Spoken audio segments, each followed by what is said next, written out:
સોનાની જો આપણે વાત કરીએ તો સોનામાં આજે આંતરરાષ્ટ્રીય બજારમાં નવા શિખર બન્યા છે। આજે કોમેક્સ ઉપર ભાવ 2563 ઉપર પહોંચતો જોવા મળ્યો છે। જો કે ત્યારબાદ 2560ની આસપાસ કિંમતો આવતી આપણને જોવા મળી છે।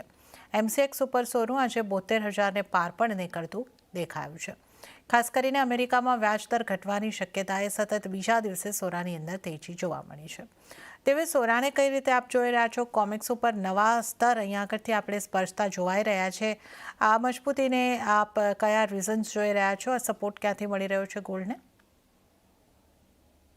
હું ઓલમોસ્ટ બધા શોમાં જ એક જ મારું ઇન્ડિકેશન છે કે ગોલ્ડમાં કયું પણ કરેક્શન આવે તો use it as an buying opportunity કે ગોલ્ડનું જે ફંડામેન્ટલ જે પ્લેસ જે છે એ લોંગ ટર્મ માટે બહુ સ્ટ્રોંગ છે અને જે રીતના એઝ ઓફ નાઉ ચાલી રહ્યું છે તમે ડિસ્કસ કર્યું કે રેટ કટની પ્રોબેબિલિટી છે ઓલમોસ્ટ 100% છે।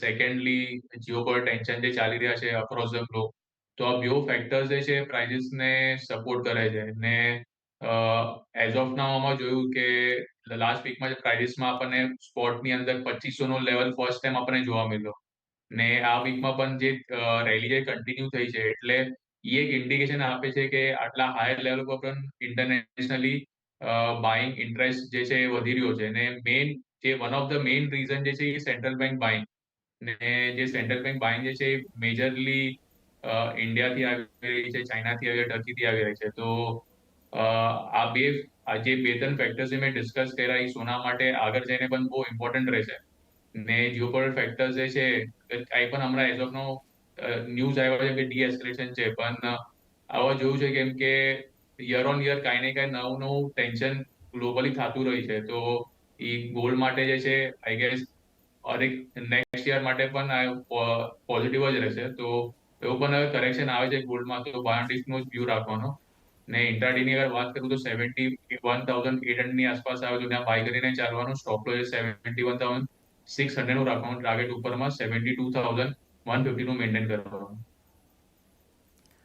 ઓકે, તો અહીંયા આગળથી સોનાની અંદર આપણે એક મજબૂતી તરફનો કારોબાર થતો જોઈ શકીએ છીએ અને ખરીદારી કરીને ચાલવાની સલાહ અહીંયા આગળથી બનતી દેખાઈ રહી છે। તો એક 71,800ની આસપાસથી ખરીદારીની સલાહ આપી છે ને આપે હા, દેવે? હા, 71,800 ની આસપાસ, અને સ્ટોપ લોસ 71,600 નો મેન્ટેન કરવાનો, અને ટાર્ગેટ આપ 72,150 કહી રહ્યા છો? 150 હા, રાઈટ। ઓકે, 72,150ના ટાર્ગેટ આપણને અહીંયા આગળથી બનતા દેખાઈ શકે છે। અને દેવે, જો હવે આપણે જે રીતે જોઈ રહ્યા છે કે એક કિંમતો ઘટતી જ્યારથી દેખાઈ હતી ત્યારબાદ એક સોનાની ખરીદારી વધતી દેખાઈ હતી અને તહેવારો પણ હવે આવી રહ્યા છે। શરૂઆત રક્ષાબંધનથી થઈ છે, રક્ષાબંધન પણ એક સારી ખરીદારી અહીંયા આગળથી થતી દેખાય છે। તો જો જેમનો દિવાળી સુધીનો ઓવરવ્યૂ હોય સોનાને માટે, સોનાની કિંમત દિવાળી સુધી આપ ક્યાં જોઈ રહ્યા છો? હમણાં જે લોઅર લેવલથી આપણને એક સારો રનઅપ જોવા મળ્યો છે તો દિવાળી સુધી મારું એક્સપેક્ટેશન છે કે મે બી 73,500 ની આસપાસ આવી શકે। દિવાળી સુધીમાં 73,500 સુધી આપણે સોનાની કિંમતોને પહોંચતી જોઈ શકીએ છીએ। તો અત્યારે આપણે જે રીતે જોઈ રહ્યા છે, ફેડના દ્વારા રેટ કટ લગભગ નિશ્ચિત છે, એનો એક સપોર્ટ મળતો દેખાઈ રહ્યો છે। જીઓપોલિટિકલ ટેન્શન્સ પણ થોડા ઘણા હજી બનેલા છે, શાંતિની વાટાઘાટો ચાલી રહી છે પણ સંપૂર્ણપણે અહીંયા આગળથી જીઓપોલિટિકલ ટેન્શન્સ નથી એવું તો નથી, તો એ પણ એક સપોર્ટ અહીંયા આગળથી બનતો દેખાઈ રહ્યો છે। તો સોનામાં ખરીદારી તરફ રહો, દરેક ઘટાડી ખરીદીની રણનીતિ ચોક્કસપણે તમે સોનાની અંદર રાખી શકો છો। સોનામાં નવા ઉપલા સ્તર બનતા આપણને દેખાઈ રહ્યા છે। તો આપણે આ વર્ષની પણ જો વાત કરીએ તો લગભગ 20-21% મજબૂતી આપણે સોનાની અંદર જોઈ લીધી છે અને હવે આગળ પણ આ મજબૂતી કન્ટિન્યુ થતી દેખાઈ શકે છે। ચાંદીની પણ વાત કરીએ, ચાંદીના પણ અત્યાર સુધીની આપણે આ વર્ષની વાત કરીએ તો એક સારી મજબૂતી 23% બનતી દેખાય છે અને વોલેટાઇલ કામકાજ આજના દિવસે પણ રહ્યું છે। વૈશ્વિક બજારમાં આપણે એક મજબૂતી તરફનો જ કારોબાર અહીંયા આગળથી જોઈ રહ્યા છે। $29ની ઉપર પહોંચતી હવે કિંમતો આપણને દેખાઈ રહી છે, કદાચ $30 પણ સ્પર્શવાની તૈયારી અને 85,449 પર આપણે એમસીએક્સની અંદર કારોબાર થતા જોઈ રહ્યા છે। તો મજબૂતી ચાંદીમાં પણ આગળ વધતી દેખાઈ રહી છે। દિવ્ય, ચાંદીને માટે આપની અહીંયા આગળથી કઈ રીતની સલાહ રહેશે?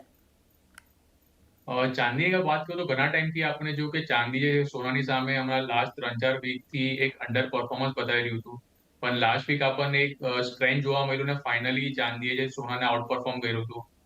સ્પોટની અંદર ઓલમોસ્ટ ચાંદી લાસ્ટ વીક 5% ઉપર હતું, આ વીક પણ આપણને સારી સ્ટ્રેન્થ જોવા મળી છે ચાંદીની અંદર. $29 જે સ્પોટનો જે લેવલ જે છે, એની ઉપર હમણાં એઝોનોન ટ્રેડ કરે છે અને ઓલમોસ્ટ $30 ટચ થઈ ગયો છે.